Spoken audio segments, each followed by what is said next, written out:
What's up, y'all? Welcome back to HRT. I hope your week was swell. I am super excited to announce this week's guest. You may already know her. Her YouTube handle is at matriarchy type. Her name is Louise. She's a trans woman and she lives in Japan. How fucking dope is that? We talked so much about how Japan treats trans people as a whole. We talked about trans male representation. We talked about the differences between trans men and trans women and how we see ourselves and each other. We talked about content creation, how to navigate transphobia online, all the good stuff. So I'm very excited for you to hear it. Please, please, please drop a comment and a like. Let me know what you think about this video. I would greatly appreciate it. And make sure you follow me at HRT Podcast on TikTok and Instagram. Please join my Discord. We have such a big family in there, and I just want it to keep growing. There's all these channels. You can promote your own social media. You can share all your cool pictures. You can do anything you want as long as you're 18 and up. And it is suitable for work, so you can't do anything weird. But sub to the Patreon. I very much appreciate it. I got a lot of bonus content out on there from past episodes. I'll probably have some from this episode. And I think that's it. Oh, After Dark. I hope you got. Oh, and After Dark. Fuck you, you stupid hoe. And I hoped you like. I hope. Fuck you. And I hoped you like. Fucking bitch. And I hope you liked the first episode of HRT After Dark. I think the transphobes found it, so if you could go leave a nice comment, I would greatly appreciate you. After Dark episodes will be dropping every Friday at 4 p.m. Eastern Standard Time. And I stream on Wednesday nights at 7 p.m. Eastern Standard Time. I've been playing this horror game called The Outlast Trials with my friends, and it's really fun. So you should definitely catch that. Come hang out with me in real time. Catch the next episode of After Dark on Friday. And that's it, y'all. I'm tired of hearing myself speak at the moment, so I'm head out. But I hope you enjoy this episode. I love Louise. She was fucking great. Go follow her on every platform. Go sub to her YouTube at matriarchy type. She's great. She's probably the nicest human I've ever met in my life. Okay, I love you so much. Enjoy the episode. Bye.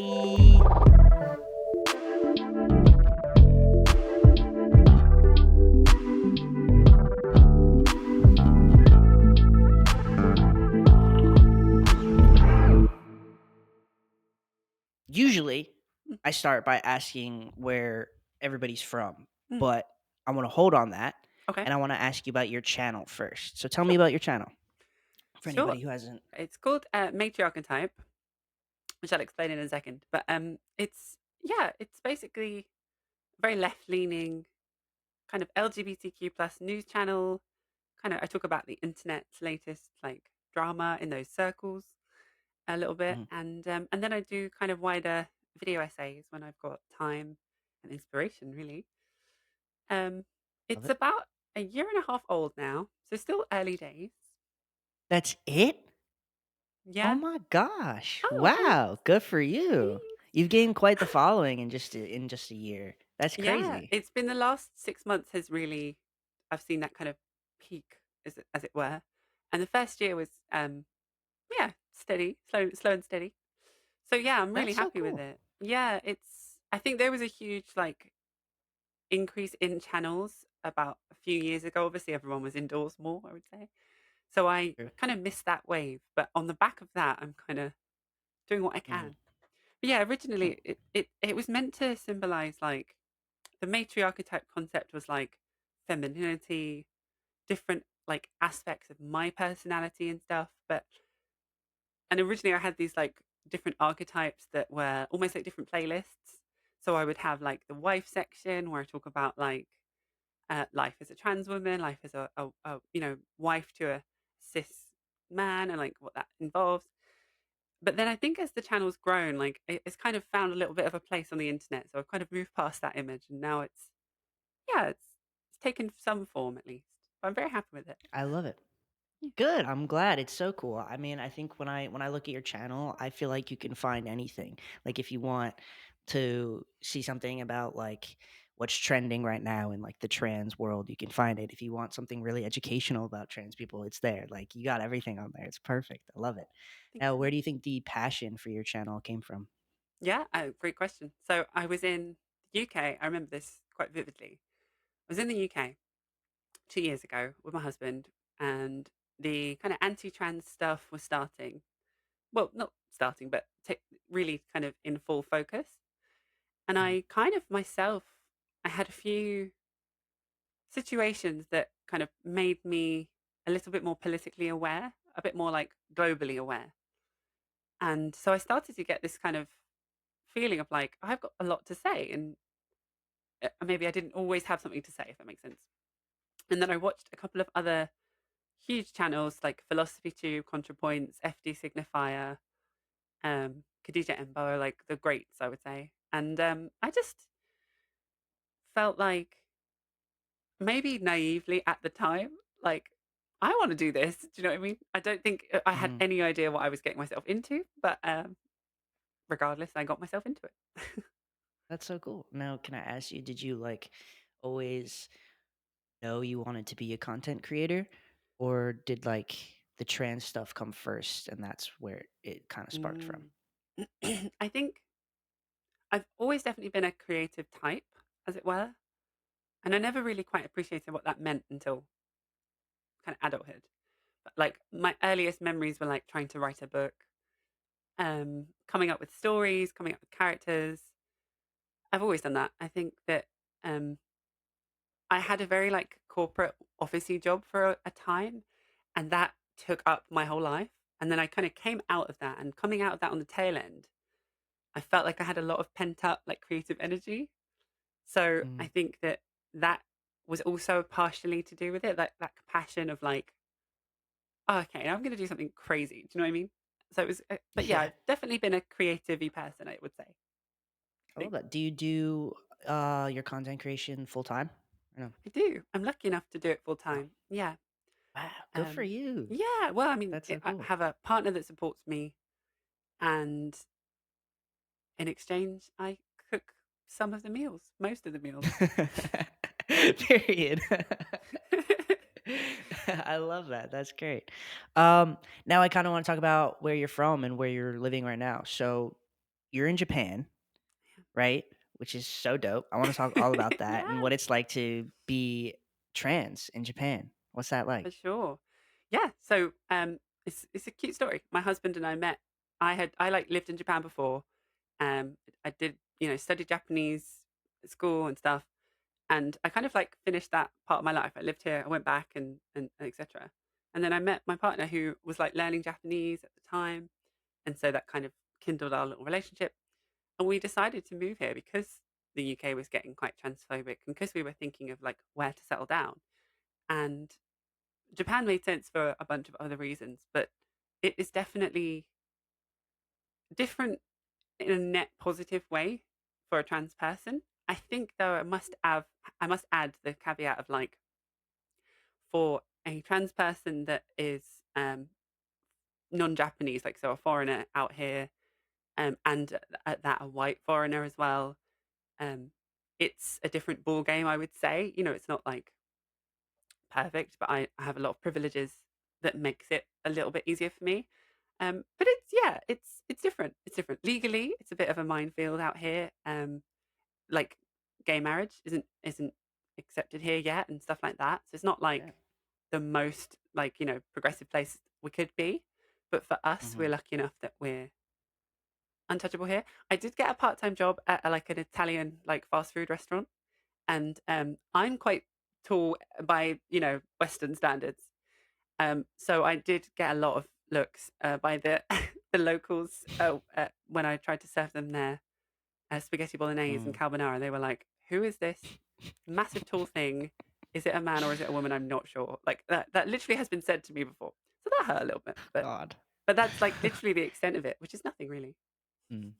Now, in in I guess in their politics and all their news channels and stuff, are trans people like ever talked about there? You know. They are definitely, and there was a bill recently, a kind of legislation recently about like the understanding bill. It was called, and it was about like we need to look into this more. We need to understand it. But then it kind of, and it came from a good place, but then it kind of got opted by a more right leaning side, and it was like, yes, we should make sure that people feel safe around trans people, and everyone was like, wait, what? You can't say that because it's implying that they wouldn't be. You know what? So it's a Mm, minefield really, and like we saw there's a current narrative at the moment about Japanese hot springs, like the kind of bathing houses, and about where trans women fit in that narrative, which is very mm, coincidentally kind of parallel to trans women in sports and toilets and stuff, which we see on the West. And it's quite clear it's kind of been handpicked by, you know, conservative organizations. Um, but it's one thing I will say on Japan's side definitely is that it's very quick to make changes to kind of move on in steps of progression. It will just decide as a nation, like, okay, we're going to get rid of, this problem. Everyone just, we're over it now. And it's like, it's quicker to act compared to a lot of Western countries that are like years of mm. legislation and pushback and stuff like that. So I'm keeping my eye Wow, on it. I'm yeah. keeping a close eye on it. I mean, it sounds at least a little bit better than what's going on over here in America. I mean, I feel like with our politics, it's very much like there's never a fix to anything. It's just it'll linger for everyone, and everyone just gets angry about it and stays angry about it for a long time before anything actually happens. Absolutely. I mean, yeah. Um, Mm. Now I want to hear more about you as a person when you came out as trans and whatnot. So when Yeah. did you come out as trans? So I, I think, yeah, I grew up in London, where I was born and raised. I'm a London girl, and as a very young kid, as soon as gender became something I had to be aware of in society, I clearly had a difference, a problem. I would say way back to when I was like, um, first, like at school, they first like separate you into boys and girls at like a certain age. Not Mm. only were all my friends girls, but I was like, yo, teacher, why am I not over with the girls playing netball? I don't want to be with the boys playing rugby. Look at me. Like, and I didn't get that they were like, what the hell are you talking about? So from a very early age, I was like wondering why I wasn't wearing the girls' uniform. I would roll my socks down. Like I would have like knee-high socks, right? White uniform child socks. And I would like roll them down so that they like flared around out the bottom like the other girls. And I'd just walk around so proud, like, look at me. And I didn't get that that was like, as the Gen Zs would say, very sus at the time. But so as I hit like adulthood, I started to kind of understand, okay, oh, okay, there's a term for this. Um, so I came out at about 21. Parents and everyone already knew. Do you know what I mean? It's one of those things of like, we're not shocked to hear this. Mhm. So yeah, about 10 years ago, when I first started transitioning. Oh, wow. Oh, wow. So that makes you 31? 32, but yeah. Oh, yeah. 32. Okay, About it. nice, 32. nice. Okay, so when you came out, what did you have a supportive family? How did your family take it? Hmm. Absolutely, compared to the worst cases we hear, for sure. What I will say is that in the UK at that time, I think that compared to now, like we just didn't know what being trans meant, what the options were, the medical pipelines. And like, I remember going to a few doctors and like therapists and saying, like, I think I should have been like born a girl. I don't feel comfortable as a man. And they would be like, okay, not sure what that is. Why don't you go to uni and see if you meet people that are more like you and you just kind of get over it? Like, and I remember having that on record. And I think, like, obviously now I would have probably transitioned at like 5 years old. Do you know what I mean? But Right. they were supportive as parents, but they weren't understanding there was like a detransition relapse period, which was a lot. And it took a dark time to get here. And I think it's easy in a nicer period of my life to say, like, yeah, it was great. Oh my God, love. And forget the like, it was hard. It was definitely a difficult time. And I'm lucky enough to still be here. But yeah, Right. Did they come around? How long or did they come around at all? they did. Absolutely. There was a couple Good. things, there was bumps along the road, but I've always been lucky enough to be very close to them, and that remains the case for today. Yeah, definitely. I love that. Period.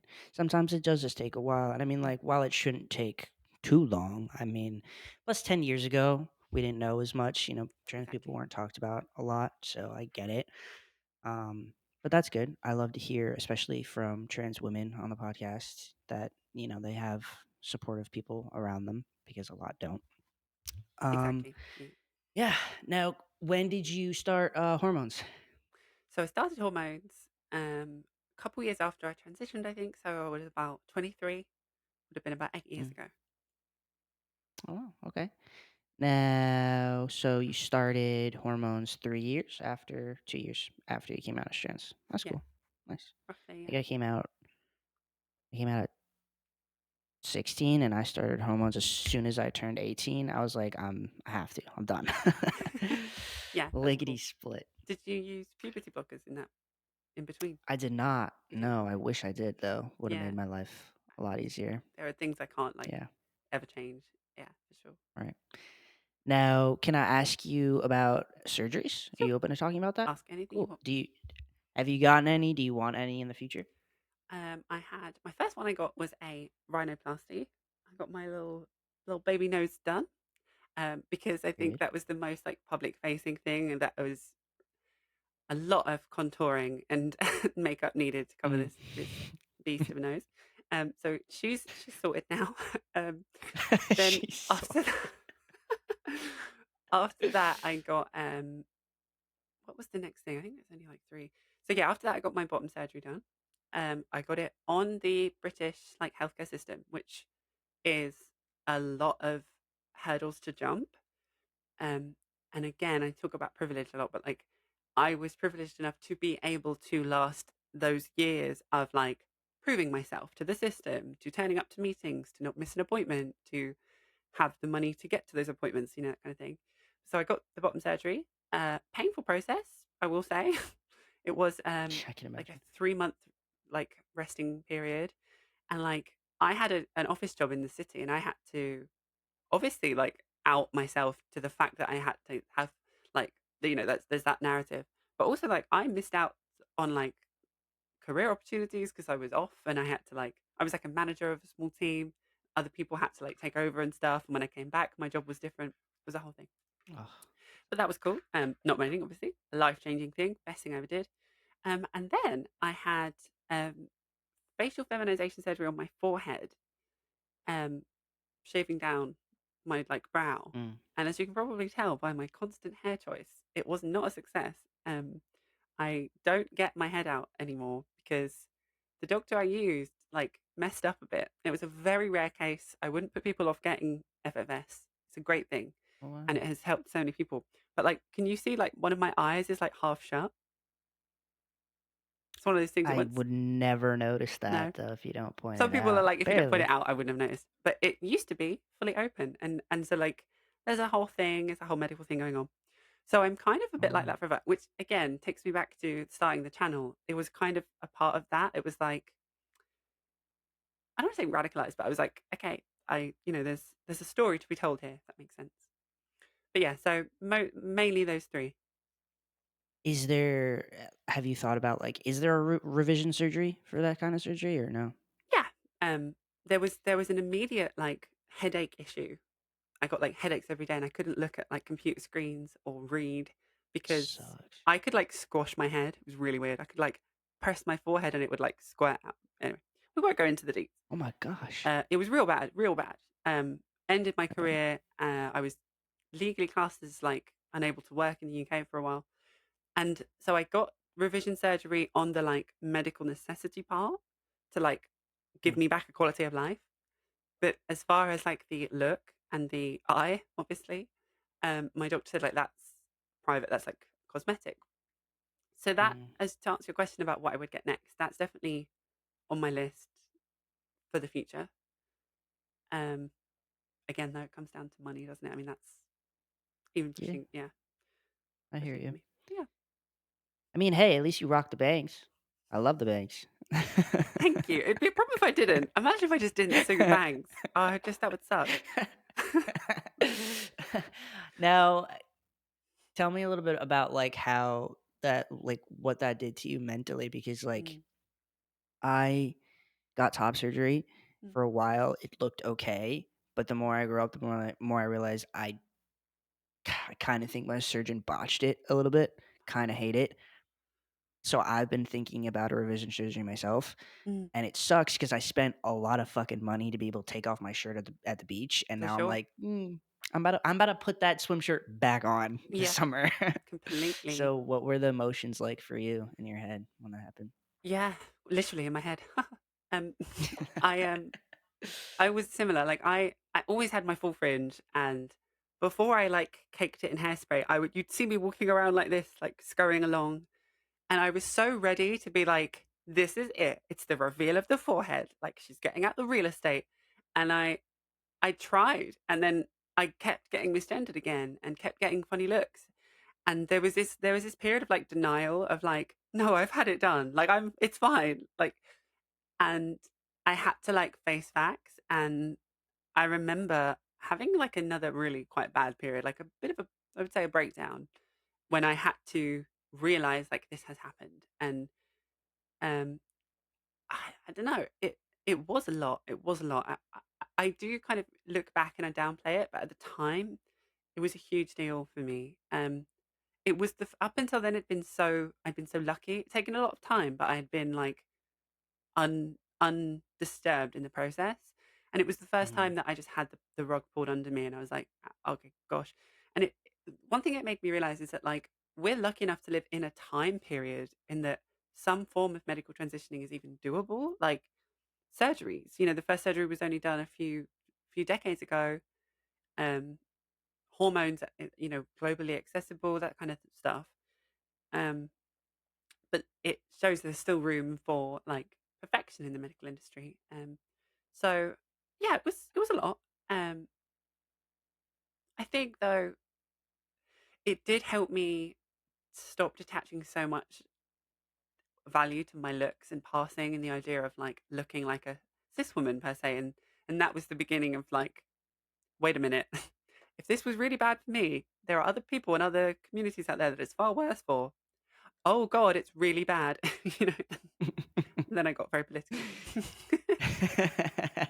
No, period, though, like, I think I don't know, it's definitely a part of the journey that teaches you a lot about passing and how important it is to you, at least, because it could be different for everybody, but, yeah, I mean, like, even though I don't really wanna take off my shirt at the beach this summer, I when I think about getting revision surgery, I'm like, "But does it really matter at the end of the day?" Like, to look more cis, I don't even wanna be a cis man, like, fuck Yeah. it, like, who cares? You know what I mean?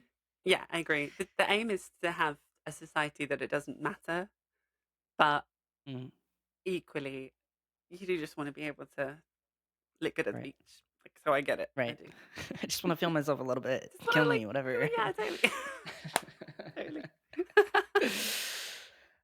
Okay, so you took this survey to be on the pod, which I very much appreciate. Also, Finn told you about HRT, right? Finn I did love indeed. Finn. Finn is Finn is fucking great. the aim of how we should all be as human beings. Like, I Finn so is agree with that amazing. statement. I love that, man. I love you, Finn, if you're listening to this. Um, but you mentioned in the survey that you wanted to talk about trans male representation, which I think is sick. Um, and you've done some videos on it with Finn recently, Did. right? Oh, we're Do so you maybe lucky. want to do you maybe want to share your thoughts on it a little bit? For sure, for sure. I mean, literally jumping off what we just said, like, I think that the portrayal in the media of trans people is always very lenient to white people and women, usually trans women. And I think that comes from an innate misogynistic and an objectification of gender. It's still through the male gaze, the patriarchy. And um, I have a lot to say about that, obviously, because I see it through that lens. Like I experience it through that lens, I should say. Um, but in an attempt to counteract that, like I'm always trying to do whatever I can to platform non-white people, people of color, indigenous people, um, and give non-binary and trans men a lot more of the spotlight if it's requested, of course, if it's needed, if it's helpful. Because I think that I would say a lot of people's depiction of what trans is like a trans woman, unfortunately. Like, and a lot of the bigotry and the anti-trans stuff, the narratives that they push, relies on that central focus of like excuse the terms, but like a biological man appearing as a woman and that being a threat. Whereas a lot of spotlighting other elements to the transgender community is to take that down. And I think another one is non-binary people have existed in so many cultures over history that when I first knew that, I mean, I was not taught that in my British conservative upbringing education. We're taught to love the Queen and drink tea. I Right. it made me feel like, oh, I'm actually like, oh, I'm a part of something. Shit, okay, that's cool. And Mhm. so I want to like explore that and obviously spotlight that as much as I can. That's Wow. that's the Yeah. reason behind it. Mm. Now, do you think that trans men have enough representation in the media today compared to trans women? I wouldn't say so. No, not really. Yeah. Now, yeah, stuck. Even the representation we see is often. Um, I think we see this. It's often like that the kind of Elliot Page situation of like Jordan Peterson tweeting out like we lost a beautiful one or whatever like craziness. It's Mm, the narrative is always still from the male perspective, which is very telling of society. Even when it's women pushing it or non male expressing people pushing that narrative, it's still from the male perspective, which is T. Um, I think though, like what I think something you said, something I was watching, or some conversation I was watching was like, should would we even want that, and would trans men want to be the ones in the firing line? Which is a good point. I agree. yeah, no, I mean, I don't know. Would I love for trans men to get more representation and be seen more? Yes, but like, if we look at trans women, like, and you said something before, you were like, when society hears the word transgender, their immediate thought is trans women. They see a trans woman, Mm, but do they, or do they see a drag queen? I feel like T. that's most of the time what the uneducated people see, To be fair, and once you've because of seen Trixie Mattel, you can't really unsee her, can you? She's kind of embedded in your mind as an image. yeah, right. That's a fact. It's just like though, like the people who see a drag queen instead of a trans woman are the Mm, people who, they're the ones who give the most hate to trans women, trans people in general, mm. because they don't understand it. And it's like, I don't know, if trans men were in the spotlight, I don't know. It's like bittersweet because I don't, I wouldn't want trans men to be treated that way, but would they even be treated that way because they present as cis men most of the I time? well, I don't know. this is the thing. I mean, if it's if we were to hypothetically think that what would the world be if trans men were in the spotlight, I would imagine that under the patriarchy it would be. I even have faith that in this hypothetical world it would be treated that like I don't know, good, a better. I don't know. I don't know. I think that it I have seen a lot of like cis men and trans men interact in a sense of it's just a like all the kind of the stereotype of men not being very emotional that it's very like, oh, you're a man now. Okay, cool, bro. Anyway, let's grab a beer, and it's just moved past. And it's because I think a lot of the issue with the transgender depiction of it just being women is that cis men are then faced with the sexuality question if they find a trans woman attractive, and that's where a lot of the bigotry comes from on that side. It's not the only bigotry, but Matt Walsh, Michael Knowles, clearly, I mean, it's been like there have been very prominent right wing grifters that have been found with the dolls on their phones, which it's like that's the core of the narrative. And I think if trans men were at the forefront, I don't know that it would be in the same way. It wouldn't be that kind of sexualization and objectification of their body. Um, True. that maybe I don't know. Because biological men are supposed to be manly and they're supposed to stay manly for the rest of their lives. Where for trans men, it's, oh, you're just confused because biological women are stupid and often get confused. I've heard that. Yeah, like they're trying to get their foot up in the patriarchy, which is Whack so. A lot of the other conversations that are so based on this, like trans women being the forefront, are really well debunked by trans men just existing. Like the trans women in sport thing is something I always go to, but there's that the boxer, I think his name is Manuel Patricio, that is like trans man, killing it at sport, beating his cis counterparts, doing really well. But you don't hear about that in the New York Times. You don't Mm, hear about that on the mm, BBC because it doesn't, even though in theory they would love to like moan about a trans person beating other people at sport, right? They love that shit. But where's Riley Gaines now? But they don't because it shows that it shows the complete opposite because they would still consider that trans man as a biological woman. Then why is she still beating all of her male counterparts? Like the tea is piping hot. So I think like mm. that's why, especially as a community, if we came together, and you've got no, it, it comes down to the things of like bathrooms as well. You've got like fully grown trans men, barely like, hairy flannel shirt wearing. They're the ones having to walk into a female toilet in Florida. Is this really what Ron DeSantis wants? That's it all Mhm. comes full circle. Beyond Yeah. me, what oh, I remember what I was gonna say before. Mm. Little back to the trans men topic. Have you ever met, witnessed online, in person, a trans man who was just kind of like a horrible person? Like, point blank, just, like, horrible to trans women Well, because get a big list now. This I have a death list. No, I'm joking. who was just terrible to trans women because he was trying to be as cis as possible. Yeah, I saw your short covering this little segment bit of Mm. it. I haven't myself, no. Um, in all honesty. And when you said that in this little short I watched on your channel, I was like, "Oh, yeah, I figured that would happen. That sucks." But I haven't myself experienced it, to be honest. I know trans Good. men like Finn. I mean, look, gosh, they're like angels of the planet. Like, no way. Yeah, you're picking the good ones. I Yeah, can see it. I found them in a good circle. Totally, I've got you now. Yeah.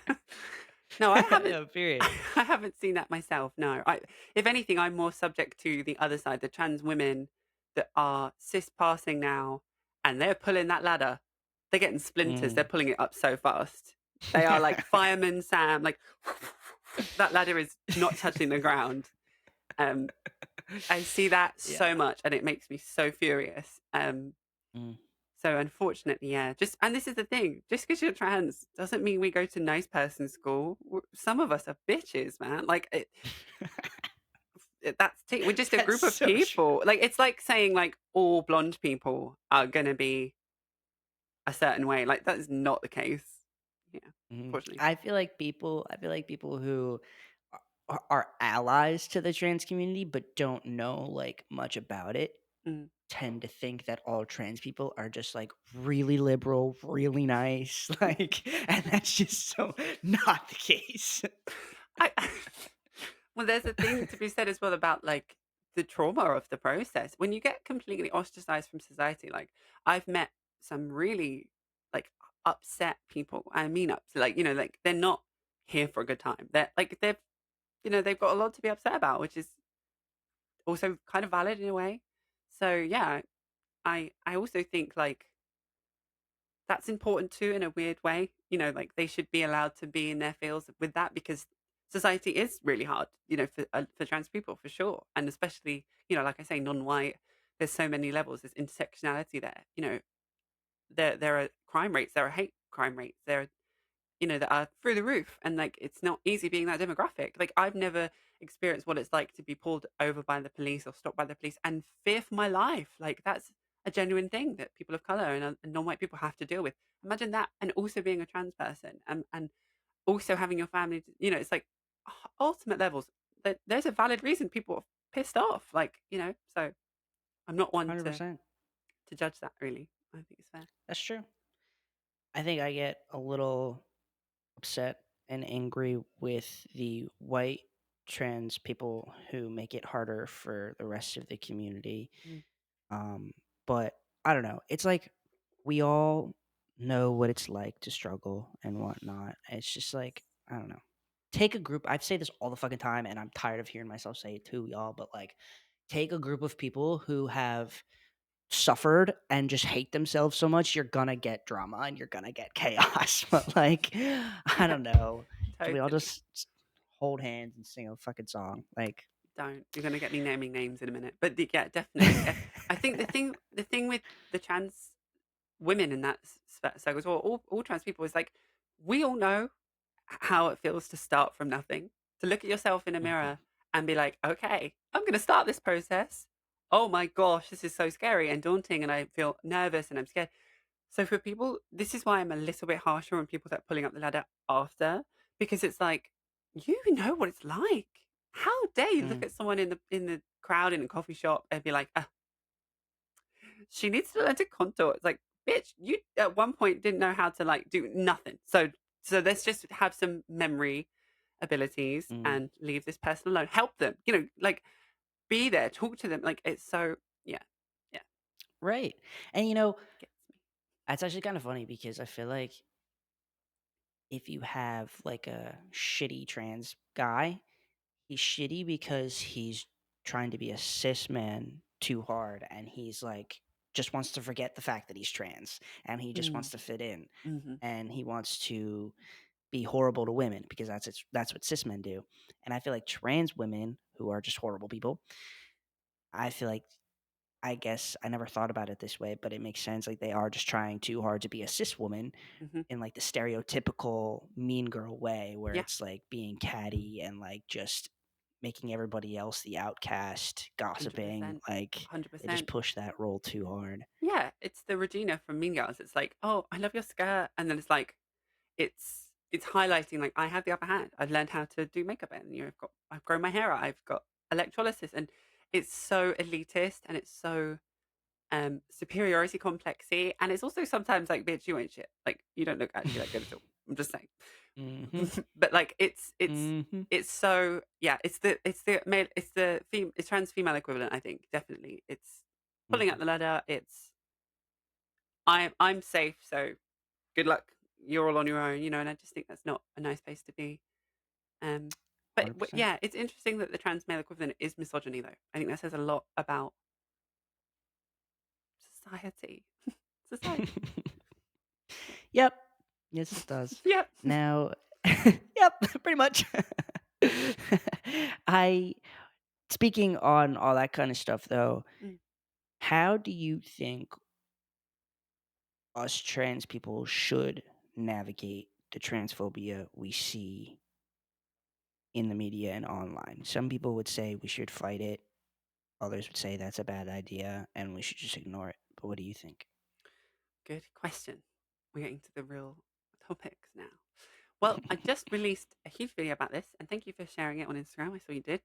Of course, yeah. Yeah, I'm really proud of this one. So this and it tackles this exact thing. I think that one of the most mind-boggling things I heard once, and I really tried to like remember it, is that if at any point you feel like you're in a position to not fight back any form of like anti something or like any form of bigotry, if you feel like you're in a position to be like, I think we should just not fight this one, then you're privileged enough to not feel the instantaneous threat of not surviving the movement itself. And when I heard that, I was like, oh, T. So, you know, yes, I'm living here in Japan. I've got my husband. I make videos for a living. You know, I'm living a pretty cushy life, let's be real. I could easily go stealth. Just just buy everyone and just leave the room, leave the chat. But I'm not gonna Mm, do that. I'm not gonna leave a community behind when something really there's some bad stuff happening. Really bad. The US is crazy. Globally, Russia, you know, Brazil I think is really bad at the moment, Mexico, you know, the UK, Turf Island, it's crazy. I think that we have to keep fighting it. There's no other option. And if you're not fighting it, then you're putting your hands up to what happens next. And we know from history what could happen next. Um, I think that the youth, I've heard this from Erin Reed, who was on the video as well, but like the younger generations aren't taking any shit, which is amazing. They're really like emphatically just progression. I love that. I think that, but fighting back comes in so many different forms. And I think that's the one thing I would say, like, people can choose how they're comfortable fighting back. And if that is simply existing as a trans person right now and showing that you're happy and untouched, that is in itself an amazing thing and takes so much guts in itself. So I think that, like, when people say fighting back, they don't realize how that can be very passive. You and me having this conversation now and just looking happy is like fighting back. It's two fingers up to, the bigots, you know? Hmm. I love that. Now, what was the title of your video essay? Now, Cody, that might change. That's the thing about YouTube. Okay. Might be a whole different title. At the moment, it's called Dissecting the Anti-Trans Movement. I'm really proud of, actually. Yeah. You should be proud of it. I I'm halfway through it at the moment. I'm gonna go finish it after we stop recording. But everybody needs to go watch it because it is a super, super important video. It's so educational, and I absolutely love what you're doing with your channel. Um, Speaking more about your channel personally, Mm. I'm sure just because you're trans, you have gotten hate online. Now, how do you normally cope with that? Yes. One of the first topics I ever did was talk about J.K. Rowling. Whew. Um, I think, again, I'd be lying if I said it didn't sometimes get to me. Sometimes I'll say this, the over, like, almost hilarious bigotry is kind of fun. It's kind of entertaining. I'm not gonna lie. Come at me Mhm. with it. I'm so ready. When they're just like, "You're a man," I'm like, "Okay, I'm not a man." Like, even like if you put me against a room full of 10 men, let's be real. I'm not one of them. Mhm. Like, there's that. So Yeah. that I can laugh at that. And then there's the, like, if someone digs up your bones in 100 years' time, they will digest that you are in fact a man and you will be laying next to your husband and you'll be confirmed as a gay couple. I'm like, okay, Barbara, that's lovely. Well done. Like, hold on to that at nighttime. I hope that keeps you nice and safe. Like, that to me is hilarious. But when Mhm. the only stuff that gets to me is when it's someone that's entering in good faith, but they just fundamentally don't think trans women are women and that they don't want to learn that gender and sex are different. And it's just the reason is, that what I've seen is that we're taught in school in the West that sex is male and female. And that's just wrong. We're being lied to as kids. We're being indoctrinated. T. And people don't want to go as far as unpacking that they were lied to as children. They'll go as far as to be like, you look like a girl, that's cool, you do you. They don't want to do the work of, like, oh, so actually gender's more involved than that. I'm going to make a documentary about, what a woman really is just to prove my point. And, you know, so they don't want to do the work. So that kind of Very bigotry true. is, it's disappointing, I would say. Yeah, you're right. Because I mean, like, I'll get comments where it's just like, they say something stupid, like you just said, and then like I'll I I can't help myself. I reply. I can't help myself. I have to reply sometimes. I'm a stubborn son of a bitch. I don't know what y'all want from me, but I you're right. It's the people who like you're having like a mature and adult conversation with and they just refuse to see you as a woman or as a man. Yeah. Like Yes, they're not even being that mean. It's just like, damn, like there's people out there who just don't get it and will never get it. And then it's just like it's you start to lose a little bit of hope, I feel like sometimes in those situations, and that's what hurts the most. for sure. Now, have you ever had a video just like get taken over by the transphobes in the comment section? A couple. Oh, but I love it though. I'm so here for the drama, the ratios. Yes, I did one recently about Jordan Peterson. And so my channel, sometimes I just go live, I'll react to some stuff and then I'll just clip it. So they're very low investment. They're nothing like the video I say I just did that took a month. Like, I just threw it together. I don't even know what I say, like, And I did this one about Jordan Peterson and it got found. It got caught on the right. And oh my gosh, it was unhinged. The comments were, first of all, the tea was that a whole bunch of them were like, who is this woman talking about men? Leave men to talk about men. She should get back in the Oh kitchen and make a God. sandwich. But then a part of me was like, oh, so she's Yeah. fixed. So she's passing. I was like, I could That's end affirming. all of your lives. I could, I could come with the receipts and destroy your dreams. Um, Oh, which, I and a love few when of that my shit happens. regulars, yeah, a few of my regulars were like, who's going to tell him? It was great.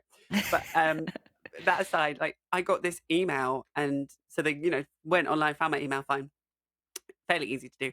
And it was just unhinged. It was like, you women need to understand that a matriarch would never happen. Like men are superior. And it was like, oh wow, mask off, face like these are the people. Wow, they found me, and um I don't know. I find that though like entertaining in a way again because I'm safe and lucky enough to be safe. Obviously, like if something properly terrible situation were to happen, I would be devastated for sure. And so I'm laughing at it now, but it's something I take seriously and take precautions to do so. And I think anyone creating content out there, please do remember to do that. Like we don't talk about it as creators enough, I think, because we're all just doing it in the background in theory, hopefully, but like have things in place, like use VPNs, procedures, safety, security. Because the thing is, if it's happened, it's happened. If if there's an issue, it's already happened. You can't prevent it after that. Very true, especially for somebody like me who replies to people. Like, I mean, sometimes though, when you've got the perfect joke, oh, you just can't not. I'll have a video you of like can't not. 100 comments that I've not replied to the nice ones because I'll get like too busy, it's intimidating, and then I'll see one bigot and I reply to that one with a simple Me word too. and just end his day. It's And horrible. I'm like, oh, that's a bit out of order for all the nice people that commented that said that they loved my video. And I just like, yeah, cool. Anyway, this guy. That's not how I that's get it. You love me. yeah. Any. Let me talk about this guy.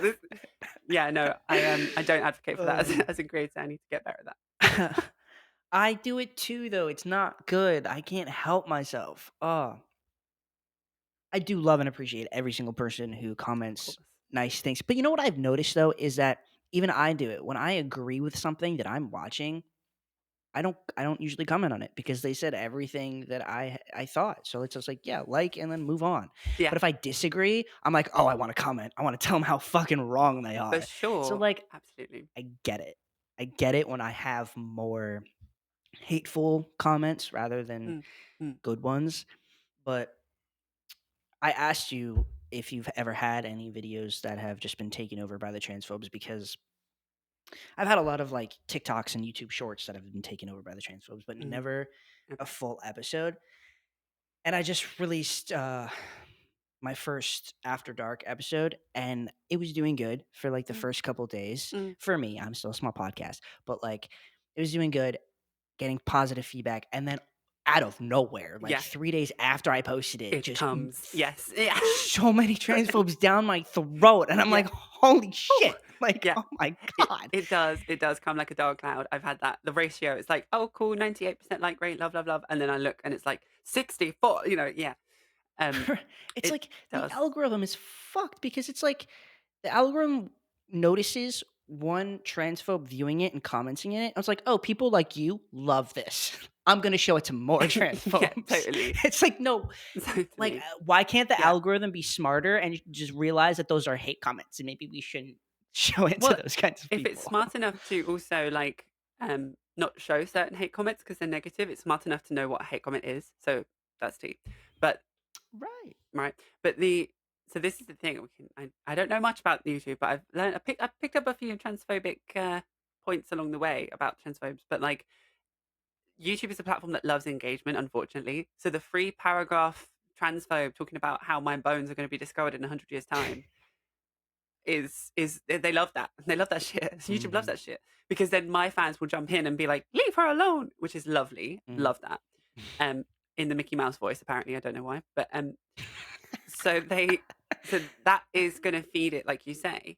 Um, one kind of thing I do. I don't know if it will work. I don't know if it's like a tip or anything. I wouldn't take this too heavily, but talk about the people without mentioning them overtly in like the title because so I'll do if I'm this is when I'm like really worried. If I'm like gonna do a Jordan Peterson thing, instead of saying like Jordan Peterson is a beep in the title, people will the name Jordan Peterson will be shown to all of these people, and the people that want to talk about it and hate on it and hate watch are more likely to click it. So I'll do like, you know, this guy doesn't understand about this, and then have just a picture of him in the thumbnail, so that Mm. it's less likely to be shown to people that like are used to typing his name. So the people that are like, I don't know how to clean my room, I'm going to search Jordan Peterson, type his name to find it. Like, do lobsters fall in love? Yes, they do. Like, 'cause they looked. Whereas, like, for the people you wanted to see it, I guess, like, just mentioning of him is enough to be like, oh, yeah, I'll click on that. Does that make sense? I don't know if that's foolproof, but that's kept me safe a bit. That's solid advice. That explains the After Dark episode. I straight up name drop Ben Shapiro right in the title. I saw, yeah. I mean, it does, sometimes it has to happen, but like, Right. yeah, it I mean, depends. I'm still a little guy, so sometimes I'm like any engagement is good engagement right There's now. also that to be said, for sure. Yeah. So like sometimes I do it on purpose, but Yeah. I did fully name drop Ben Shapiro. And that's definitely why. I've done the same. J.K. Rowling is a blessing and a curse as a term, as a name. Like, if you put her in, Right. yeah, people will click on it. But yeah, I agree. I True. agree. True. It happens. Now, real quick before we go, Yeah, um, I want to ask you a question that I'm ready. I've been trying to ask a bunch of my guests at the end of our episodes. I want to kind of start to change the narrative of what Ben Walsh was trying to do when he Yeah. asked, "What does it mean to be a woman?" Hmm. Now, I don't need. I feel like when I ask this, people get very intimidated because because of Ben Walsh and Yeah, whatnot. But totally. nothing. You don't need to say Psyched up. anything profound or anything. But like through your experience as a trans woman, what do you think it means to be a woman? Okay, so trying to keep it as brief as I can. The feeling of my gender to be a woman is just an internal dialogue that I have. It's just who I relate to, who I aspire to, um, who I admire as a gender. I look at other women in society and I think I want to be that. I love that. Love that for you. Mm. And then I steal their look and make it better. So that's, to me, gender is that. It's people. It's I personality. love that. Um, and sex, on the other hand, is just the body you're born in. That's it. Mm. Mhm. Period. I absolutely love that answer. Thank you for sharing that with me. I know it's not like, it's not the definite answer, but It it could be. it works It for could me. be. Oh, I generally though think like when I transitioned, I before I knew that gender as a concept, which is a social construct, before I knew what it was, I just knew that like I want to grow up and be like my mum. I want to, you know what I mean? Like I want to be like the girls in my group at school and have a Barbie doll. She slays, you know, like yeah, I love that. Thank you so much for sharing that with me. I want to be like my mom. Oh, I think that's the best answer yet. really, I thank love you. that. Oh, thank you. Mm, I absolutely love it. Now, your trans song of the week. What'd you pick? Yes, this song just always reminded me of my like that initial transition period and when I was 21, first coming out. Ellie Goulding, Anything Could Happen. Hell It's yeah. very like ethereal. It's a banger as well. It's a summertime hit, and I remember that song generally giving me some confidence of like, you know what, anything could happen. I could get my nose done, and it did. So I manifested that shit. You're right. Anything could Anything could happen. happen. I could be like my mom. Hell yeah. I love it. Now, Louise, where can people follow you, see you, keep up with you? What are your ads? So my YouTube and Instagram are the same. It's at Matry Archetype. Um, yeah, check me out. I do live streams every week covering the LGBTQI plus news, then some kind of social commentary once a month roughly, and then every so often I drop a massive video essay that tired me out, but it's worth watching, I hope. Hell yeah. Please, please, please go follow Louise on all of her social medias. Follow her YouTube, subscribe to her. This is a great episode, and I really, really appreciate you being on. All of Louise's stuff will be in the description below. That video essay that just came out will be in the description. Please go watch it. It's so important, and I love it so much. And make sure you follow me at HRT Podcast on TikTok and Instagram. I post almost every single day. Subscribe to my Patreon. I have a lot of bonus content coming out, and that is already on. I am running out of breath. please just go do that. I'd appreciate it. Join the Discord. Y'all know the spiel. And subscribe to me on here. I drop podcast videos every Tuesday, drop after dark videos every Friday, and I stream video games every Wednesday. So come check that out. Louise, thank you so much for being on. This is a great episode. I appreciate you. Thank you for having me. It's been a lot of fun. Of course. I will see you guys next week. Bye.